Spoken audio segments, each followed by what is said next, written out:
Part number 5 novel نروان کی تلاش پیشکش میرے کارواں۔ اگر آپ نے ہماری یوٹیوب چینل کو اب تک سبسکرائب نہیں کیا تو براہ مہربانی اس کو سبسکرائب کریں۔ ہماری ویڈیوز پسند آئیں تو انہیں لائک، شیئر اور کمنٹ ضرور کریں۔ اندر آ جاؤ، اس نے کہا اور میں اطمینان سے اندر پہنچ گیا۔ حسین لڑکی نے مجھے زولیزا کے کمرے میں پہنچا دیا۔ دلکش عورت اپنے مخصوص انداز میں بیٹھی سگریٹ پی رہی تھی۔ دھوئیں کی خوشبودار مرغولے فضا میں چکرا رہے تھے۔ مجھے دیکھ کر اس کے ہونٹوں پر دلکش مسکراہٹ پھیل گئی۔ سہسرو، اس نے بڑے پیار سے کہا، تمہاری کشش مجھے کھینچ لائی۔ تم خود بھی دلکش انسان ہو، عام لوگوں سے الگ، یہ کاروباری الفاظ نہیں ہیں۔ اس نے اٹھتے ہوئے کہا، شکریہ، آؤ بیٹھو۔ وہ میرا ہاتھ پکڑ کر کرسی تک لے گئی اور میں بیٹھ گیا۔ سگریٹ، اس نے خوبصورت کیس اٹھا کر میرے سامنے کھول دیا۔ اس قدر نفیس ہے کہ میں انکار نہیں کر سکتا۔ میں نے ایک سگریٹ نکال لیا اور زولیزا اسے ایک خوبصورت لائٹر سے سلگانے لگی۔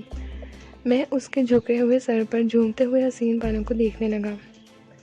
سگریٹ سلگا کر اس نے بالوں کو ایک جھٹکا دیا اور میری طرف دیکھ کر مسکرانے لگی۔ میں اس کی روشن آنکھوں میں ڈوب گیا۔ بڑی دلکش اور پرکشش آنکھیں تھیں۔ کیا سوچ رہے ہو ڈیئر؟ اس نے پوچھا۔ کچھ نہیں، میں نے ایک گہری سانس لی۔ تمہارے بارے میں ہی سوچ رہا تھا۔ بتا سکو گے کیا؟ اس نے کہا، ہاں لیکن شاید تم پسند نہ کرو گی۔ میں سمجھ گئی، اتنی سی بات ہے؟ ہاں، اچھا بتاؤ، اگر سچ بتا دوں تو تسلیم کر لو گے؟ وعدہ، پورے خلوص سے۔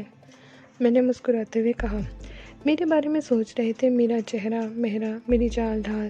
تمہارے ذہن میں خیال آیا ہوگا کہ میں اس پروفیشن میں کیسے آ گئی، میں کون ہوں، میں نے یہ انداز کس طرح اپنائے، اور میری آنکھوں میں تحسین کے تاثرات ابھر آئے۔ کیوں؟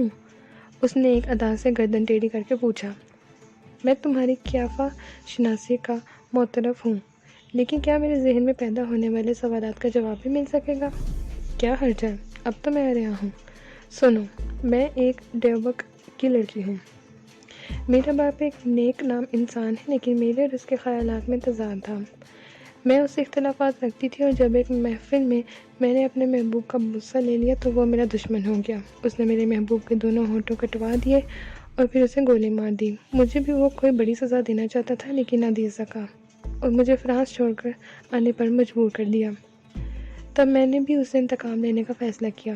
کاش میں فرانس کے کسی بدنام ترین بازار میں رہ کر اپنے باپ کے نام کے ساتھ جسم کا کاروبار کر سکتی۔ کاش کبھی میرا باپ بھی میری عصمت کا گاہک بن کر آتا۔ کاش کبھی کوئی میرا بھائی بھی میرے جسم کا خریدار بنتا۔ کاش۔ اس کی آنکھوں میں خوفناک چبھن ابھر آئی اور میرا جسم لرز گیا۔ عورت دنیا کی سب سے حسین لیکن سب سے خوفناک ہے، سب سے خوفناک۔ سمجھے؟ میں ایک ڈیوک کی بیٹی ہوں۔ میں نے شہزادیوں کی مانند زندگی بسر کی ہے۔ میں اپنی ماں کی شکل و صورت پر گئی ہوں، میری بہنوں کی شکلیں بھی مجھ سے ملتی جلتی ہیں۔ کاش ہم سب کسی ایسی محفل میں یکساں ہو سکتی جہاں میرے جسم کے بے شمار خریدار بھی موجود ہوں۔ وہ میرا موازنہ اس ڈیوک کی بیٹیوں سے کریں۔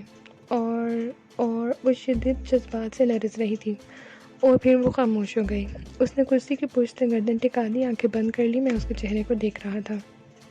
دت تیرے کی، یہاں بھی ایک کہانی، ایک المیہ موجود ہے۔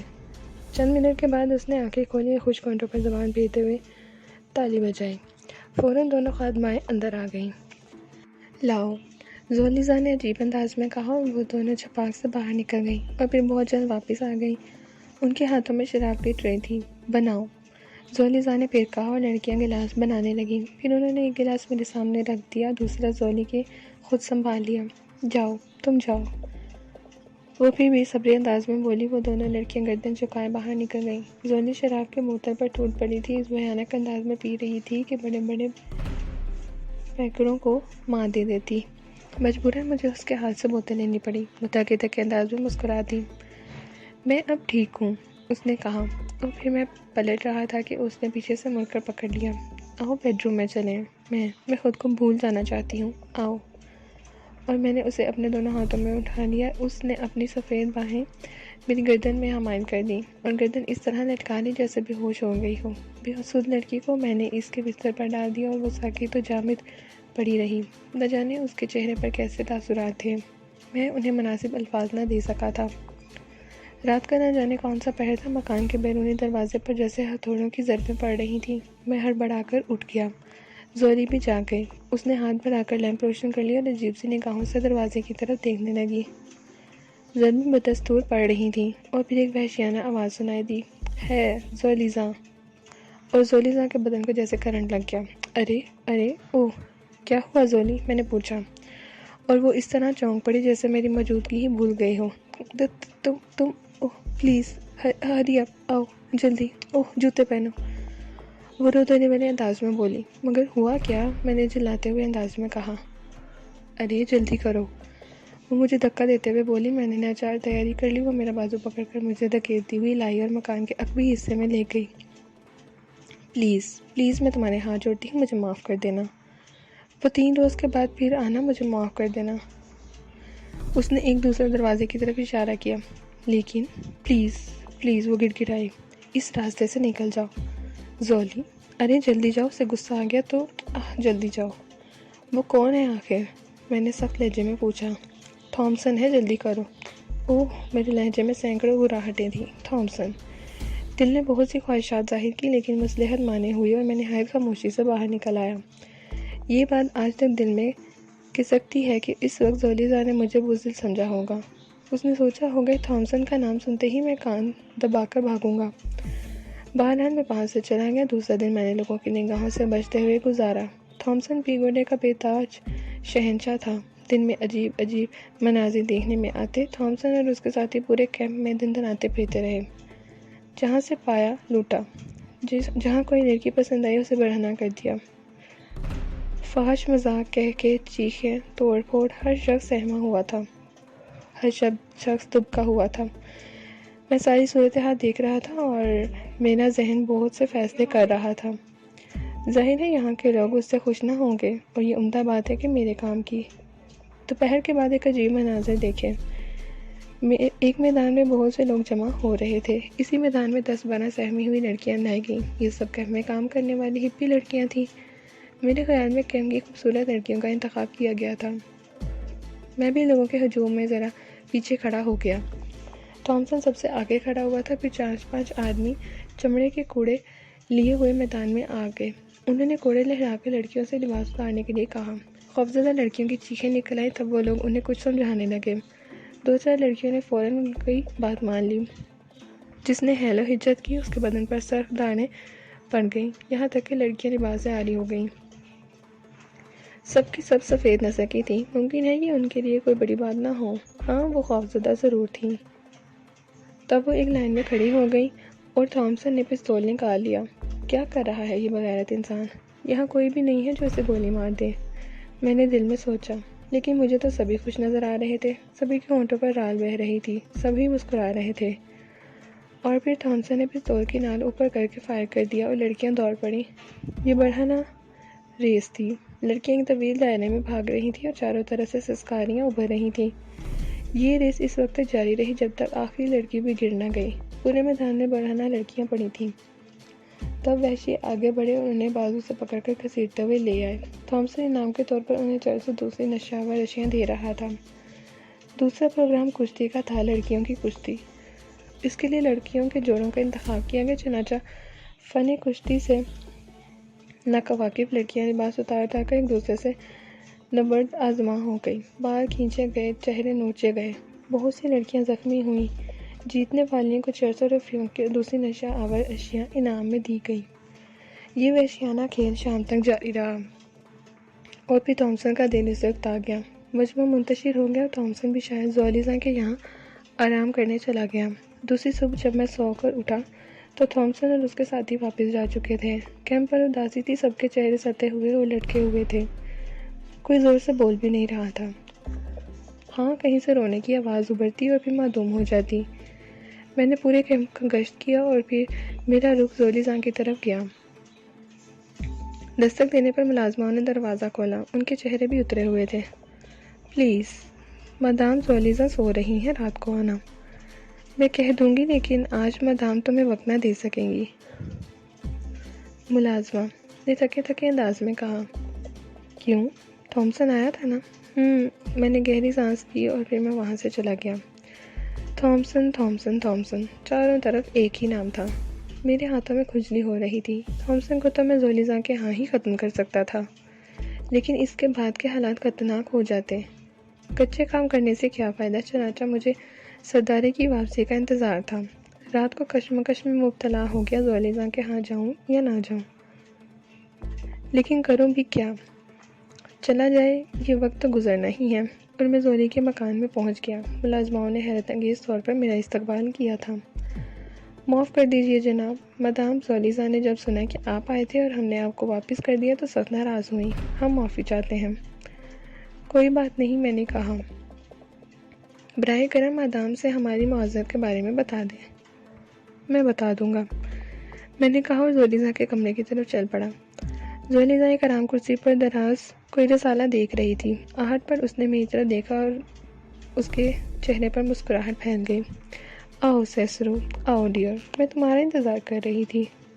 شکریہ زولی، مجھے تم سے کئی معذرت کرنی ہے سیسرو، دن میں بھی تم آئے تھے، بس یوں ہی چلا آیا تھا۔ نہیں، مجھے افسوس ہے۔ کوئی بات نہیں، اور کل رات کو بھی۔ لیکن تھامسن کے بارے میں تم بھی جان گئے ہوگے؟ اچھی طرح زولیزا، میں اسے تمہارے مکان پر ہی قتل کر دیتا، لیکن اس طرح کچھ مشکلات تمہارے لیے بھی پیدا ہو جاتی۔ میں تھامسن کی بات کر رہی ہوں۔ زولی میرے الفاظ پر حیران ہو کر بولی۔ میں بھی اسی کی بات کر رہا ہوں، میں نے سرد لہجے میں کہا۔ اوہ نہیں، جذباتی مت بنو، ایسی کوئی بات کسی دوسرے کے سامنے منہ سے مت نکالنا پلیز، اس درندہ صفت کے کان بہت بڑے ہیں۔ زولی خوفزدہ لہجے میں بولی۔ وہ میرے ہاتھوں شکست کھا کر بھاگ چکا ہے۔ میں نے اس کے 5 ساتھیوں کو موت کی نیند سلایا ہے اور اس وقت مجھے اس کی خصوصیات معلوم نہ تھی۔ تم نے؟ زولی شدر رہ گئی۔ میرے خدا، وہ تم تھے؟ کیوں، تمہیں اس بارے میں کیسے معلوم؟ میں نے چونک کر پوچھا۔ اوہ سیسرو، تھامسن زخمی چیتے کی طرح تلملا رہا ہے، وہ ان لوگوں کی تلاش میں ہے۔ لیکن تمہارے ساتھ تو دوسرے لوگ بھی تھے۔ کیا اس نے پورا واقعہ تمہیں سنایا تھا؟ ہاں، اس نے بتایا تھا کہ وہ ہپوں کے ایک گروہ کو لوٹ رہا تھا۔ وہ عام آوارہ گردوں کی مانند بزدل تھے، لیکن 2 آدمیوں نے کام خراب کر دیا اور اسے پسپا ہونے پر مجبور کر دیا۔ لیکن تھامسن نے اپنی کلائی پر سرخ کر کراس بنا لیا ہے۔ اس کی قسم ہے کہ وہ اس پورے گروہ کے ایک ایک فرد کو چن چن کر قتل کر دے گا۔ تھامسن کو میں اپنے ہاتھوں سے تمہارے سامنے قتل کروں گا زولیزا، یہ میری قسم ہے، میں نے کہا اور زولی پھٹی پھٹی نگاہوں سے مجھے دیکھنے لگی۔ پھر اس نے ایک گہری سانس لی اور سپاٹ لہجے میں بولی۔ سیسرو پلیز، کسی اور کے سامنے اس قسم کی گفتگو مت کرنا، یہ میری درخواست ہے۔ اگر تم ان لوگوں میں شامل تھے تب بھی براہ کرم کسی سے اس کا اظہار نہ کرنا۔ تم نہیں جانتے۔ خیر، چھوڑو اس گفتگو کو، میں نے خود پر قابو پاتے ہوئے کہا۔ ہاں، چھوڑو اس گفتگو کو، زولیزا نے بھی مسکراتے ہوئے کہا۔ پھر اس نے میری گردن میں باہیں ڈال دی۔ دوسرے دن بھی میری شدت سے سرداری کی واپسی کا انتظار کرتا رہا۔ 10-12 آوارہ گردوں کا ایک نیا گروہ آیا تھا۔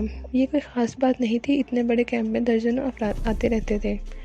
یہ گروہ میری نگاہ میں آ گیا تھا، نہ جانے کتنے آئے ہوں گے اور کتنے چلے گئے ہوں گے۔ شام کے 4 بجے تھے جب سرداری نظر آیا۔ وہ ایک جیپ میں تھا اور اس کے ساتھ 4 آوارہ گرد اور تھے۔ میں نے حیرانی سے انہیں دیکھا، صرف 4 آدمی۔ جیپ ایک ٹیلے کی آڑ میں رک گئی اور میں ٹہلنے کے انداز میں اس طرف بڑھ گیا۔ تھوڑی دیر کے بعد میں سرداری کے پاس پہنچ گیا۔ کام کر آیا ہوں استاد، ان سے ملو، یہ گیگرو ہیں۔ مدام سیکا کے حکم کے مطابق آپ کے ماتحت اور باقی لوگوں کے انچارج۔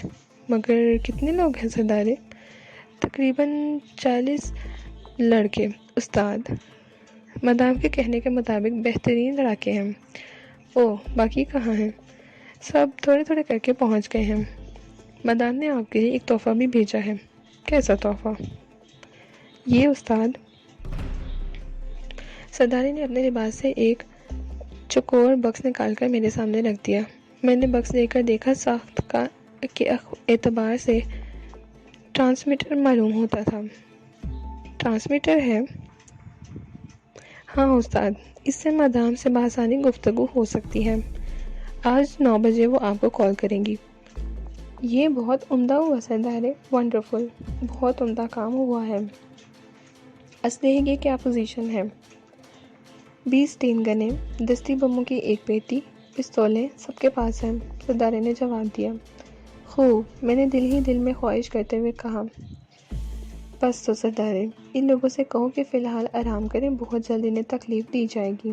آپ کے حکم کی تعمیل ہوگی جناب، کینگرو نے کہا اور سردارے میرے ساتھ آگے بڑھ گیا۔ پارٹ نمبر 5 اختتام پذیر ہوتا ہے۔ ناول نروان کی تلاش کا بقیہ حصہ پارٹ 6 پہ سماعت فرمائیے۔